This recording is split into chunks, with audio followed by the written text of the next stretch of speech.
हिंदू धर्म में सदियों से नवरात्र का त्यौहार धूमधाम के साथ मनाया जाता रहा है। भारत ही नहीं अपितु विश्व में अन्य देशों में भी जहाँ जहाँ हिंदू बसते हैं वहाँ वहाँ इस त्यौहार को धूमधाम के साथ मनाया जाता है। इस दौरान होने वाले कार्यक्रमों में नवरात्र रखने वाले श्रद्धालु रात रात भर गरबा और आरती कर व्रत रखते हैं। इस दौरान श्रद्धालुओं द्वारा माँ के 9 रूपों की पूजा की जाती है। अब बात करते हैं नवरात्र के पीछे की कहानी की। नवरात्र से जुड़ी पुरानी कथा की बात करें तो महिषासुर नामक एक शक्तिशाली राक्षस जो कि अमर होना चाहता था, इसके लिए वह ब्रह्मा की कठोर तपस्या करने लग गया। महिषासुर की कठोर तपस्या से प्रसन्न हो स्वयं ब्रह्मा जी ने उसे दर्शन दिए और वर मांगने के लिए कहा। महिषासुर ब्रह्मा जी से अमरत्व का वरदान मांग लिया। महिषासुर के अमरत्व के वरदान मांगने पर ब्रह्मा जी ने कहा कि जिसने संसार में जन्म लिया है उसका अंत निश्चित है, इसलिए तुम अमरत्व की बजाय कोई अन्य वरदान मांग लो। महिषासुर ने ब्रह्मा जी से कहा कि प्रभु, आप मुझे ऐसा वरदान दीजिए कि मेरी मृत्यु किसी देवता, असुर या मानव के हाथों न हो। अगर मेरी मृत्यु हो तो वह स्त्री के हाथों से हो।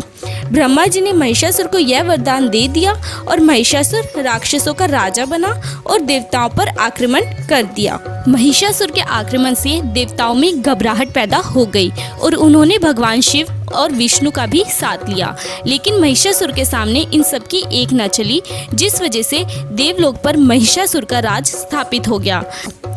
महिषासुर से बचने के लिए सभी देवताओं आदि शक्ति माँ की आराधना तपस्या की। देवताओं की आराधना के बाद एक दिव्य रोशनी प्रकट हुई जिसने देवी दुर्गा का रूप लिया, जो बेहद खूबसूरत थी। उसे देखकर राक्षस महिषासुर माँ दुर्गा पर मोहित हो उठा और उनके समक्ष शादी का प्रस्ताव रख दिया। महिषासुर के बार बार यत्न करने पर माँ दुर्गा ने उनका प्रस्ताव मान लिया, परंतु एक शर्त रख दी कि महिषासुर को उनसे लड़ाई कर जीतना होगा। महिषासुर इन समय भूल गया कि उसने अपनी मौत एक स्त्री के हाथों वरदान में मांग रखी है। महिषासुर का युद्ध देवी माँ के साथ 9 दिनों तक चलता रहा और अंततः 10वें दिन माँ दुर्गा ने महिषासुर का अंत कर दिया। बस तब से लेकर आज तक नवरात्रि का पर्व पूरे हिंदू समाज के लोगों द्वारा मनाया जा रहा है।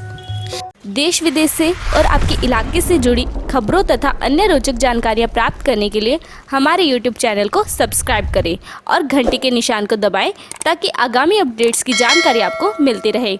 इसके साथ ही हमारे Facebook पेज को भी लाइक करना ना भूलें।